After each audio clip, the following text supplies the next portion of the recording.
हमारे दादाजी कहते हैं कि खाली पेट दिमाग की बत्ती नहीं जलती। हाँ खुशबू भाई, मुझे तो है एक ही बात का नशा, अगर सामने दिख जाए समोसा तो ले लो, ये भी ले लो, ये भी माफ करना भैया।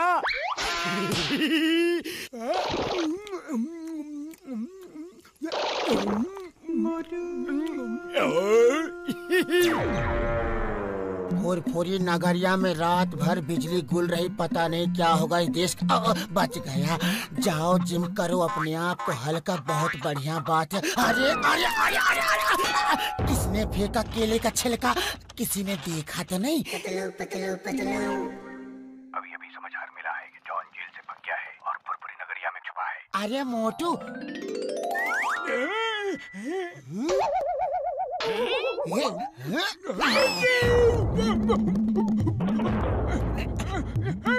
नोट हमको दे दो। अरे आइडिया।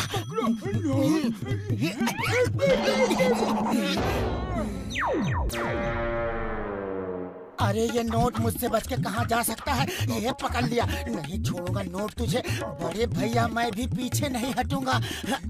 पैसा किसको प्यारा नहीं है? ये पैसा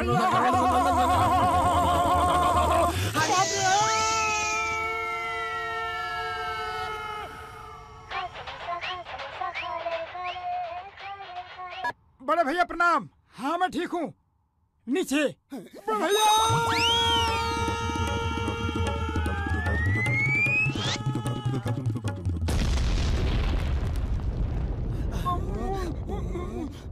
कौन है भाई? बचाओ बचाओ बचाओ! अरे मुझे तो मार रही हो, बचाओ! लौट के बुद्धू घर को आए, जान बची लाखों पाए। नोट, फटा नोट, इसे कहते हैं गरीबी में आटा गीला। अब इस फटे नोट का क्या करे मोटू? अरे मैं क्या कहूँ, खाली पेट दिमाग की बत्ती नहीं जलती। आइडिया। एक आदमी है जो फटे नोट लेकर उसके बदले कुछ ना कुछ जरूर देता है। चलो चलो।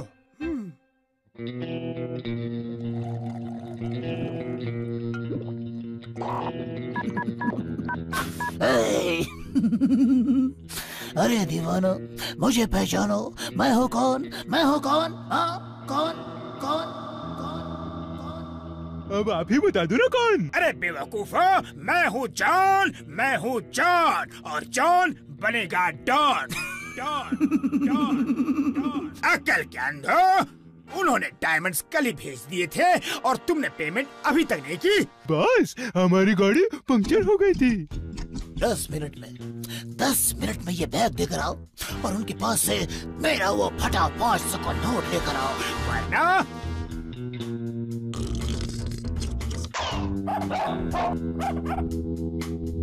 दुनिया देखेगी। हम तो ऐश करेंगे, 500 का नोट कम नहीं होता। अरे कहाँ गया मेरा फटा 500 का नोट? यही तो था, कहाँ गया? अरे मिल गया 500 का फटा नोट। 500 का फटा नोट इधर दो और अपना ये बैग लो। हो गई डील, चलो। फटा नोट के बदले बैग? अरे इस बैग में क्या है भैया? रुको तो, सुनो तो भाई। अरे भैया कहाँ चल दिए? रुक नहीं सकते, डॉन के पास पहुंचना है। यार मोटू, अब इस बैग से कैसे पीछा छुड़ाए? हाँ? अरे मैं क्या कहूँ, खाली पेट दिमाग की बत्ती नहीं जलती। आइडिया। क्यों ना इस बैग को हम उस दीवार के पीछे फेंक दे? चलो मोटू शुरू हो जाओ। ये हो गया काम। चलो चल चल गया काम से। हिंदुस्तान की कसम, भारत माता की कसम, my name is Chingam, inspector Chingam.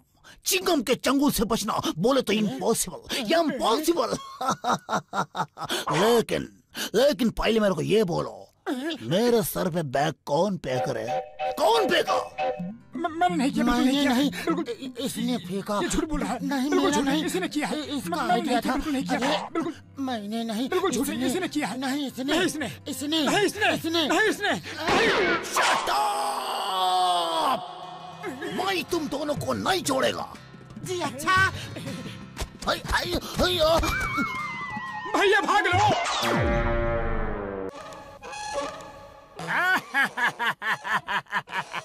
10 crore की डील पूरी हो गई बाबा। अब मुझे डॉन बनने से कोई भी नहीं रोक सकता। जॉन बनेगा डॉन बाबा।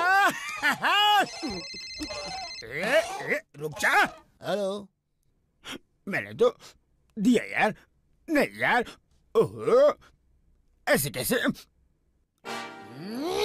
अरे अकल के अंधो, वो बैग तुमने किसको दिया है? जिसको देना था वो अभी भी तुम्हारा इंतजार कर रहा है।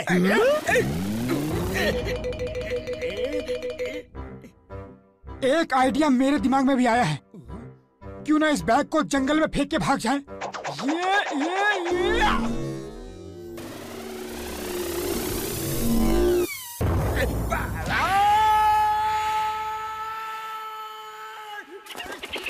तू क्या कर रही है?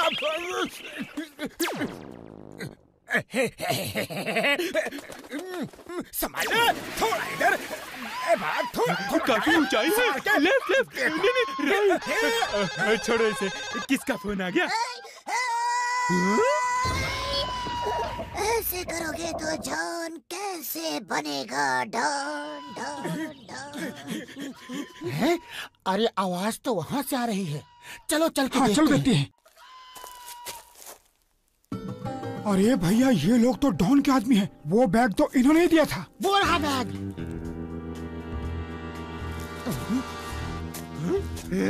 डॉन, 10 करोड़ का बैग मिल गया। 10 करोड़ का बैग मिल गया।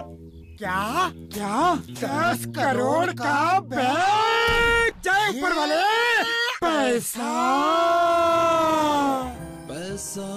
बहाओ, पैसा ही पैसा खाओ।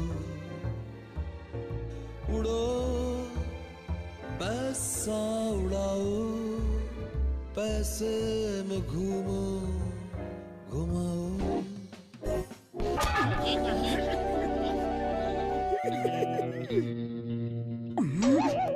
हमारा पैसा हमें मिलना चाहिए।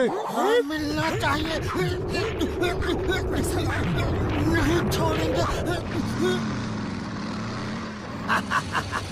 My name is Chingam, inspector Chingam. Chingam के चंगुल से बचना इम्पॉसिबल।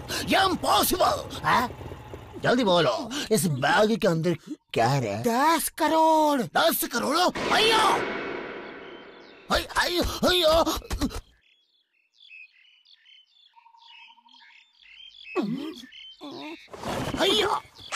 इसके पहले कि चिंगम हमें चुंगम बना के चबा जाए, भाग लो भैया। जॉन बनेगा डॉन, जॉन बनेगा डॉन। संभाल के। पहले जॉन बन जाओ, फिर डॉन बनना। अभी बैन लेके भागने में ही भलाई है। अरे जल्दी स्टार्ट हो जा। इसके पहले कि इंस्पेक्टर चिंगम।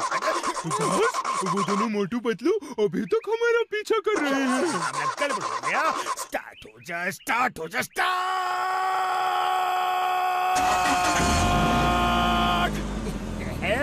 बाबा, गाड़ी स्टार्ट हो गई। चल।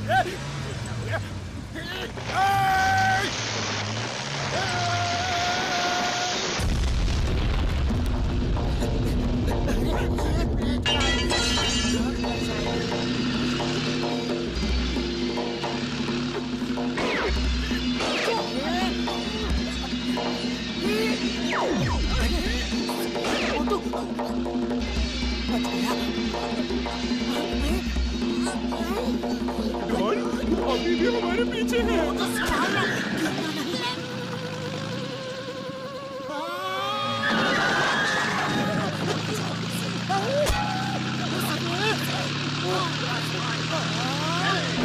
सामने से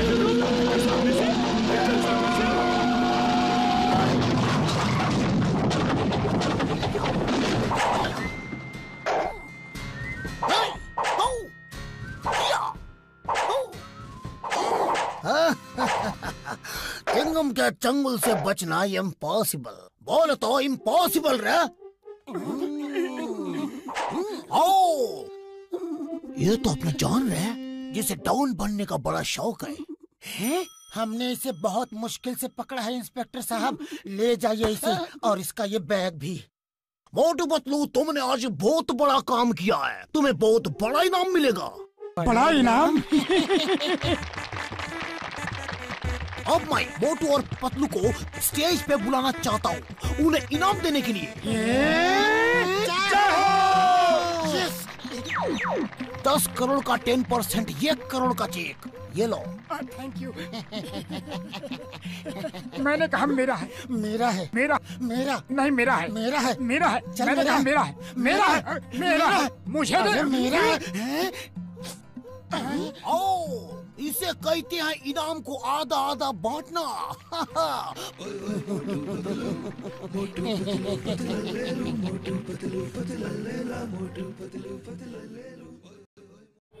राजस्थान का एक संप्रदाय ऐसा भी है जिसमें दीक्षा लेने वाले व्यक्ति का मुंह काला करके और उसको गधे पर उल्टा बैठा दिया जाता है और उसके बाद फिर गांव की गलियों में चक्कर लगाए जाते हैं। और वो संप्रदाय है राजस्थान के मेवात क्षेत्र का लालदासी संप्रदाय। और लालदासी संप्रदाय का प्रवर्तन करने वाले थे लोक संत लालदास जी। तो राजस्थान कला और संस्कृति के लोक संत से संबंधित पार्ट 6 में, इस पार्ट में हम बात करेंगे लोक संत लालदास जी के बारे में। मैं रमन भारद्वाज क्लासेस से, और आइए हम शुरू करते हैं लोक संत से संबंधित हमारा पार्ट 6। लोक संत लालदास जी राजस्थान के मेवात क्षेत्र के प्रमुख लोक संत थे। मेवात का जो क्षेत्र है ये राजस्थान के अलवर और भरतपुर का क्षेत्र मेवात कहलाता है। क्यों कहते हैं इसको मेवात? क्योंकि इस क्षेत्र में यानी अलवर और भरतपुर के क्षेत्र में मेव मुस्लिम काफी संख्या में रहते हैं और मेव मुस्लिमों के कारण ही इस क्षेत्र को कहा जाता है मेवात, और यहां जो भाषा बोली जाती है उसको कहा जाता है मेवाती। तो जन्म के आधार पर लोक संत लालदास जी भी मेव मुस्लिम थे क्योंकि इनका जन्म मेव मुस्लिम परिवार में हुआ था। सन 1540 ईस्वी में राजस्थान के अलवर जिले के धोड़ी दूब गांव में इनका जन्म हुआ था। वैसे जन्म वर्ष के आधार पर अगर हम देखें तो एक तो ये मुगल बादशाह अकबर के समकालीन हो गए और दूसरे लोक संत दादू दयाल जी के भी समकालीन हो गए, क्योंकि मुगल बादशाह अकबर का जन्म वर्ष क्या है 1542 ईस्वी और लोक संत दादू दयाल जी का जन्म वर्ष क्या है 1544 ईस्वी।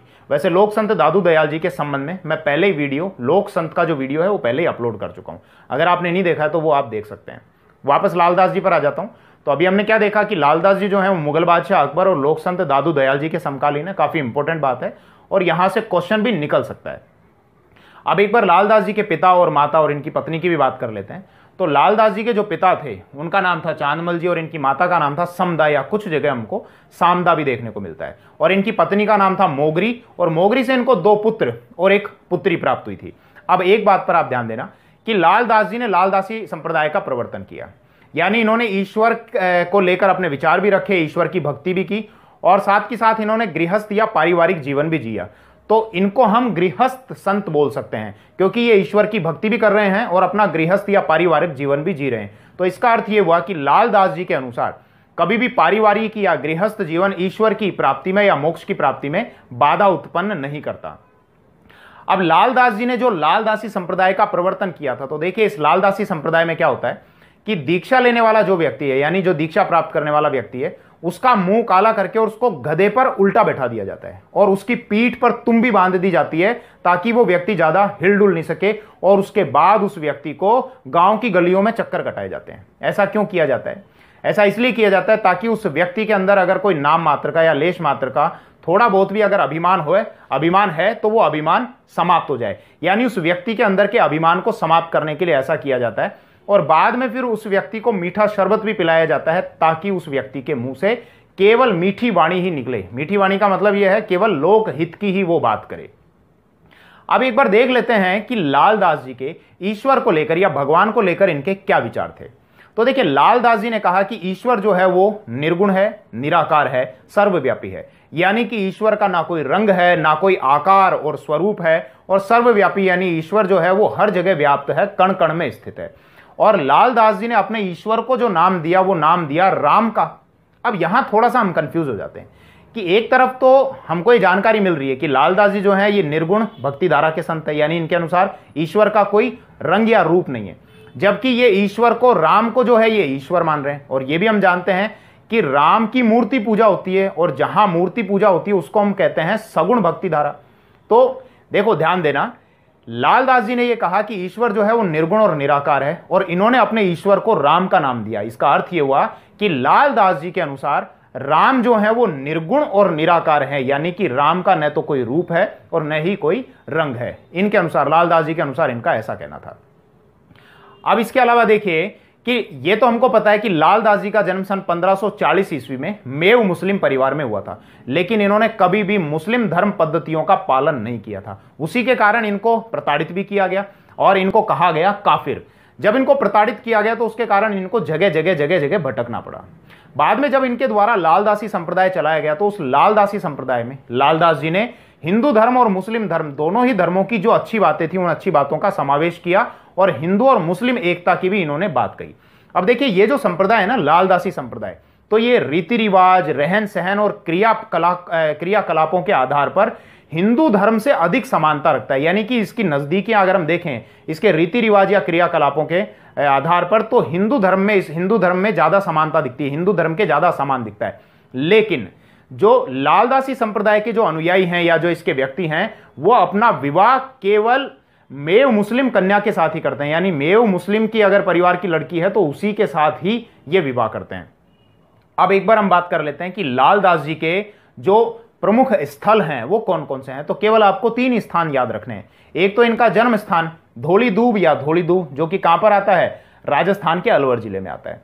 दूसरा वो स्थान जहां पर इन्होंने अपना अंतिम समय व्यतीत किया और जहां पर इनकी मृत्यु हुई थी वो है नंगला गांव, या उसको हम नगला भी बोलते हैं या नागला भी बोलते हैं। यह स्थान आता है भरतपुर जिले में। तो यहां नगला या नंगला या नागला गांव में लालदास जी ने अपना अंतिम समय व्यतीत किया था और यहीं पर इनकी मृत्यु हो गई थी। लेकिन लालदास जी को जो समाधि दी गई वो समाधि दी गई थी शेरपुर गांव में, और शेरपुर गांव आता है अलवर जिले में। तो केवल ये 3 स्थान आपको ध्यान रखने हैं। कौन कौन से? धौली दूब या धौली दूब गांव जो इनका जन्म स्थान है, कहां पर आता है, अलवर जिले में। दूसरा वो स्थान जहां पर इनकी मृत्यु हुई थी, नगला या नंगला या नागला गांव, यह आता है भरतपुर जिले में। और तीसरा वो स्थान जहां पर इनको समाधि दी गई थी, तो वो स्थान आता है शेरपुर गांव, जो कि कहां पर आता है, अलवर जिले में। देखिए अलवर जिले का ये जो शेरपुर गांव है, यहां पर हर साल 2 बार लालदास जी के मेले का आयोजन होता है। ये कब कब लगता है? एक तो लगता है आश्विन शुक्ल एकादशी को, यानी आश्विन शुक्ल की 11 को, और दूसरा लगता है माघ पूर्णिमा को। देखिए माघ पूर्णिमा को आप बड़ी आसानी से याद रख सकते हैं और इसको एक दक्षिणी राजस्थान के बहुत बड़े मेले के साथ लिंक करके आसानी से भी याद रख सकते हैं। जैसे दक्षिणी राजस्थान के दक्षिण में जो जिला है ना डूंगरपुर, यहां पर हर साल माघ पूर्णिमा को बेणेश्वर धाम में बहुत बड़ा मेला लगता है, जिसको हम आदिवासियों का कुंभ या वागड़ का कुंभ भी कहते हैं। और इस मेले के संबंध में मैंने लोक संत से रिलेटेड पिछले पार्ट में यानी पार्ट 5 में बेणेश्वर धाम, बेणेश्वर शिवलिंग और संत मावजी के बारे में काफी डिटेल से आपको बताया है। वापस लालदास जी पर ही लौट कर आ जाता हूं। देखिए एक तो लालदास जी के गुरु का भी नाम ध्यान रख लेना। इनके जो गुरु थे उनका नाम था गदन चिश्ती। ये तिजारा के थे। तिजारा वर्तमान में अलवर में ही आता है, अलवर की एक तहसील है तिजारा। और लालदास जी ने जो ग्रंथ लिखे हैं, इनके ग्रंथों में एक प्रमुख ग्रंथ है लालदास की चेतावनियां। तो लालदास की चेतावनियां लालदास जी का एक प्रमुख ग्रंथ है। अब मैं आपके साथ में एक लोक मान्यता या एक जनश्रुति पर भी चर्चा कर लेता हूं कि मुगल बादशाह शाहजहां के बाद जब उसके पुत्रों के मध्य उत्तराधिकार का संघर्ष हो रहा था, किन किन के मध्य हो रहा था? औरंगजेब, दारा शिकोह, शुजा और मुराद, इन चारों के मध्य मुगल उत्तराधिकार को लेकर संघर्ष हो रहा था। और वैसे मुख्य रूप से ये जो संघर्ष था ये 2 व्यक्तियों के मध्य ही था। कौन से 2 व्यक्तियों? एक तो औरंगजेब और एक दारा शिकोह।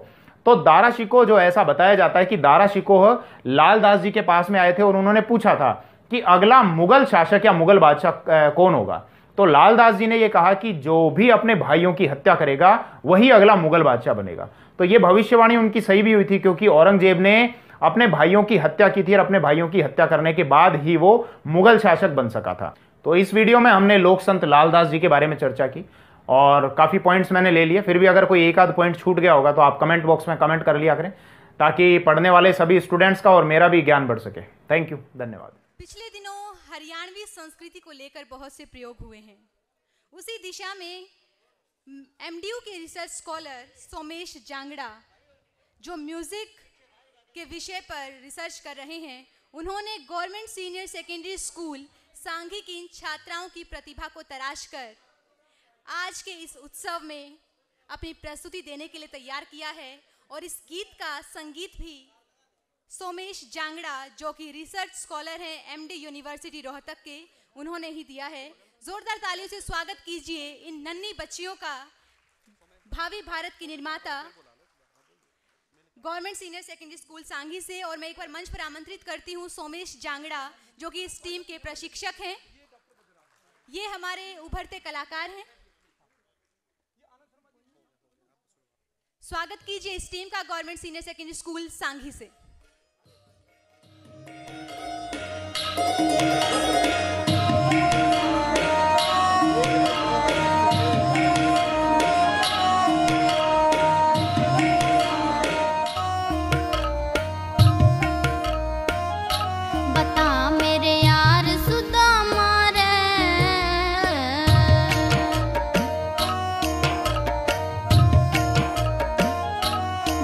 मेरे यार सुदामा रे भाई घने दिना में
बहुत बहुत धन्यवाद।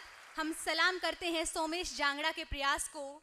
और ये प्रस्तुति government senior secondary school Sanghi से इस बात का उदाहरण है, मिसाल है कि वर्तमान सरकार के सपनों का हरियाणा तैयार हो रहा है। माननीय मुख्य अतिथि श्री रामविलास शर्मा के प्रयास सार्थक होते नजर आ रहे हैं। इन बच्चों के लिए 2 पंक्तियां कहना चाहूंगी। टूटने लगे हौसला तो ये याद रखना, बिना मेहनत के तख्तो ताज नहीं मिलते।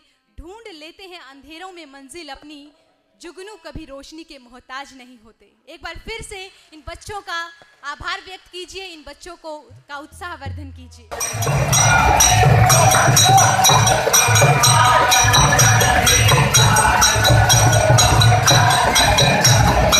Oh,